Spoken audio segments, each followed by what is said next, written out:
ప్రతి సంవత్సరం కూడా మనందరం సెప్టెంబర్ 5 అనగానే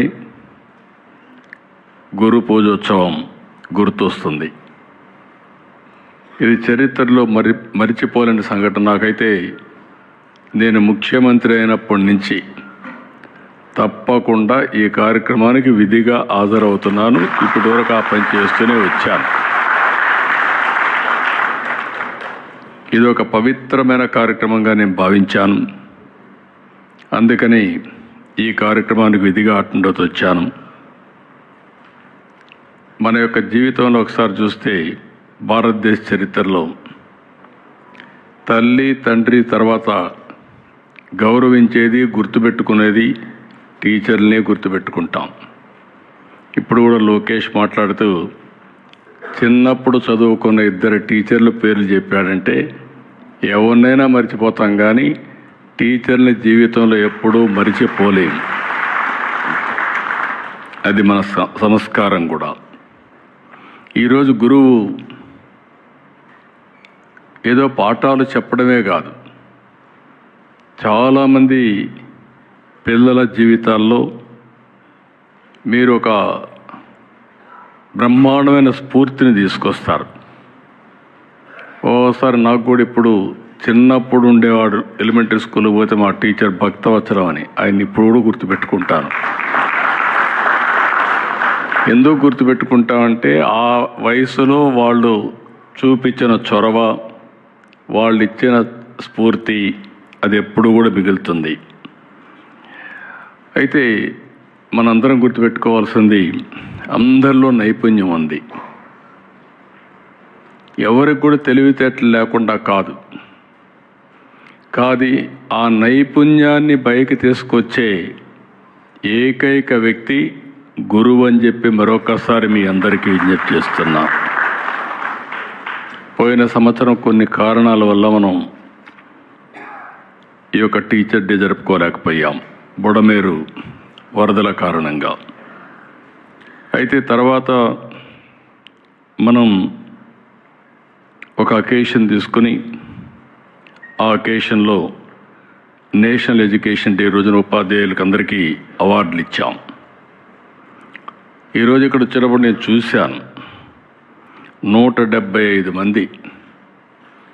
మీరు ఇచ్చిన సూచనలన్నీ బయట ఉన్నాయి, చూస్తూ వచ్చాను. నేను వచ్చేటప్పుడు ఒక మాట చెప్పాను, చాలా మంచి సూచనలు ఇచ్చారు. ఇమ్మీడియట్గా వీళ్ళందరి ఫోటోతో 175 మంది ఫోటోలతో ఒక బుక్ ఒకటి తయారు చేసి అన్ని స్కూల్స్ పంపించండి అని చెప్పాను. అలాంటి వినూత్నమైన ఆలోచనలకి మీరు నాంది పలికారు. నేను కూడా అనునిత్యం స్టూడెంట్ని, నేర్చుకుంటూనే ఉంటాను. ఈరోజు ఇక్కడికి వస్తే మీరు ఏదైనా ఒకటి గుర్తొస్తే అది నేర్చుకొని ఇది ప్రజలకు ఏ విధంగా ఉపయోగపడుతుందో నేను ఆలోచించి దాన్ని అమలు చేయడానికి ప్రయత్నం చేస్తూనే ఉంటాను. కానీ ఈరోజు మనందరం కూడా డాక్టర్ సర్వేపల్లి రాధాకృష్ణన్, ఆ రోజుట్లో ఉమ్మడి ఆంధ్రప్రదేశ్ మెడ్రాస్ ప్రెసిడెన్సీ, మాకు చిత్తూరు జిల్లా అంటే గుర్తొస్తుంది. ఎప్పుడు మా వాళ్ళు చెప్తా ఉంటారు, రేణిగుంట స్కూల్లో టీచర్గా పనిచేశాడని. తర్వాత ఆంధ్ర యూనివర్సిటీలో వైస్ ఛాన్సలర్గా పనిచేశాడు. ఆయన ప్రతిభ, ఆయన అంచెలంచెలుగా భారతదేశ ఉపరాష్ట్రపతిగా, అదే సమయంలో భారతదేశ రాష్ట్రపతిగా ఎంపిక చేసే వరకు వచ్చారు. అదే సమయంలో చాలామందిని మర్చిపోతాం, కానీ కొంతమందిని చరిత్ర ఎప్పుడు మర్చిపోదు. అందుకే టీచర్ అంటే టీచర్లకే ఆదర్శవంతమైన వ్యక్తి రాధాకృష్ణ. కాబట్టి మనం టీచర్ డే ఆయన పేరుతో గురు పూజోత్సవం జరుపుకుంటున్నాం. ఆయన ఒక మాట చెప్పాడు, విద్య యొక్క లక్ష్యం సంపాదనే కాదు, విద్య వివేకాన్ని, విమర్శన శక్తిని అందించాలి. అక్షర జ్ఞానం అజ్ఞానాన్ని తొలగిస్తుంది అని డాక్టర్ రాధాకృష్ణ గారు చెప్పారు. నేను ఈరోజు నాకైతే కొన్ని మెగా ఆలోచనలు ఉన్నాయి. మీరందరూ గుర్తుపెట్టుకోవాలి. ఇప్పుడు లోకేష్ గారు ఒక్క మాట చెప్పారు. మామూలుగా రాజకీయ నాయకుల పిల్లలు చదువుకోరు, అతి గారాభంగా ఉంటారు. వాళ్ళ తాతగారు సీఎం అయిన తర్వాత ఆయన పుట్టాడు, ఆ తర్వాత నేను సీఎం అయ్యాను. కాబట్టి చాలామంది ఏమనుకుంటారంటే మనం చదువుకోకపోయినా పర్వాలేదు జరిగిపోతుందని చదువు మానేస్తూ ఉంటారు, అన్ని అలవాట్లు నేర్చుకుంటారు. కానీ ఈ క్రెడిట్ అంతా నేను ఇచ్చేది నేను తీసుకోవడంలో కానీ మా మిస్సెస్కి ఇస్తున్నా. ఆవిడెప్పుడూ శ్రద్ధ పెట్టేది. ఇల్లు అంటే నేను ఎప్పుడూ రాజకీయాలు చేస్తున్నా, ప్రజాసేవలో ఉంటాను, కుటుంబాన్ని మొత్తం ఆవిడ పట్టించుకునేది. నేను ఆయన చదువుకున్నంత వరకు స్కూల్కి ఎప్పుడు పోలేదు. ఎప్పుడూ కామెంట్ చేసేవాళ్ళు మీరు రావడం లేదని. కానీ ఒకే ఒక పని చేశాను.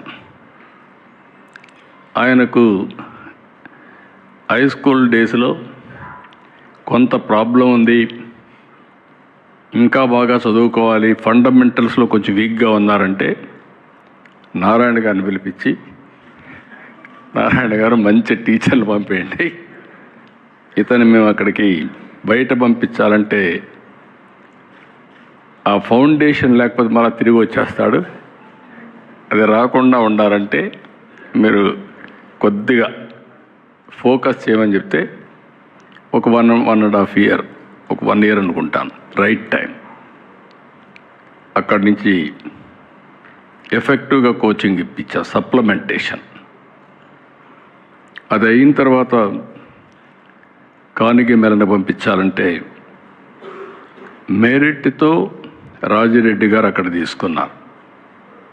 ఆ తర్వాత ఆయన స్వశక్తితో వరల్డ్ బ్యాంక్లో పనిచేశాడు, అప్రెంటిస్గా ఒక కంపెనీలో పనిచేశాడు, సింగపూర్ పిఎం ఆఫీసులో పనిచేశాడు.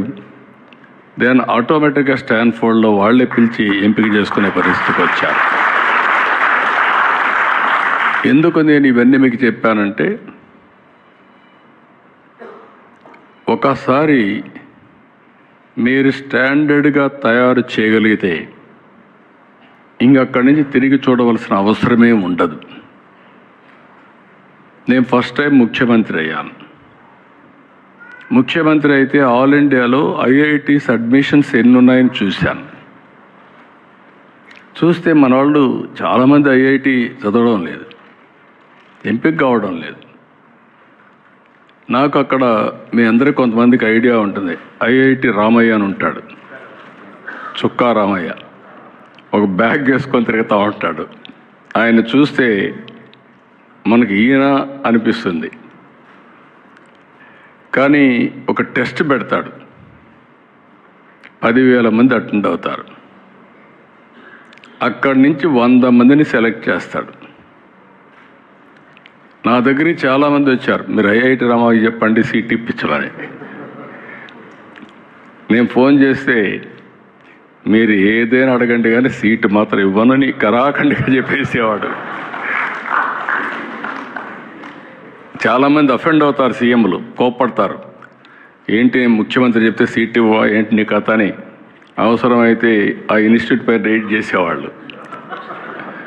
నాకు ఆయన మీద గౌరవం పెరిగింది. ఒకరోజు పిలిచాను,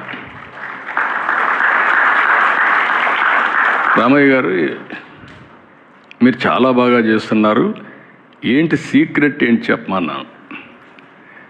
నేను చెప్పింది చెప్పాడు, సీక్రెట్ ఏమి లేదు సార్, మీరు అనుకున్నట్టే నేను 100 మంది సెలెక్ట్ చేసుకుంటాను, 100 మందిని బాసరాకు తీసుకెళ్తాను, అక్కడ గోదావరిలో స్నానం చేపిస్తాను, 3 రోజులు అక్కడే పెట్టి మెడిటేషన్ చేపిస్తాను, అక్కడి నుంచి తీసుకొస్తే మాత్రం ఇంకా రుబ్బుడు తప్ప వేరే కార్యక్రమమే లేదు. ఎవరు చెప్పానో ఆ విధంగా తయారు చేశాను కాబట్టి 100కు 100 మంది ఐఐటీలో సెలెక్ట్ అవుతారని చెప్పాడు. అది రహస్యం.